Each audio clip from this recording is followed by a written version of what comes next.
Nehru and Gandhi ஒரு விட்டு கொடுத்து தான் போனாங்க. சரி, பாகிஸ்தான் ஒரு நேஷனை தனியாக ஒதுக்கி வச்சாங்க. இங்கே எல்லாரையும் சேர்த்து தான் நம்ம இருக்கோம். பட் அங்கே இருக்கிற இவங்க ஏன் நம்ம மேலே இவ்வளோ ஹிந்துஸுங்கிறவங்க மேலே என்றைக்கு ஏன் உங்களுக்கு ஒரு பிரதர்ஹுட் இல்லைனாலும் ஏன் ஃப்ரெண்ட்லியாக கூட உங்களால் இருக்க முடியலன்றது தெரியல. ஏன் ஒரு நேஷன் மேலே இவ்வளோ ஒரு துவேஷம்? இங்கே இருந்து தானே பிரிஞ்சு போயிருக்கீங்க. அப்போ ஏன் உங்களுக்கு இந்த நேஷன் மேலே இன்னும் ஒரு இது இல்லை, அஃபினிட்டி இல்லாமல் இருக்கீங்க, ஒரு ஃப்ரெண்ட்ஷிப் இல்லாமல் இருக்கீங்க? அதுதான் இப்போ நீங்களே சீண்டி விட்டாச்சு.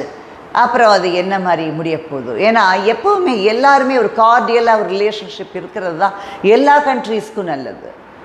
ஈவன் நம்ம ஸ்டேட் கவர்மெண்ட் கார்டியலாக இருக்கணும் வித் த சென்ட்ரல் கவர்மெண்ட்னு சொல்கிறப்போ வேறு வேறு கண்ட்ரி கார்டியலாக இருக்கிறது தான் நல்லது.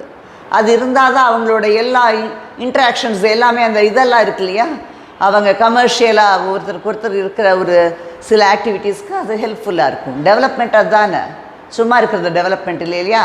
நம்மகிட்ட இருக்கிறத வச்சு மட்டும் இருக்க முடியாது. நம்ம எல்லாம் வெளியிலேருந்து தானே வாங்குகிறோம். அது மாதிரி கொடுக்குறோம் வாங்குகிறோம். பாரதி சொன்ன மாதிரி அது மாதிரி ஒரு ஃப்ரெண்ட்லியாக இருக்கணுங்கிறது தெரியல.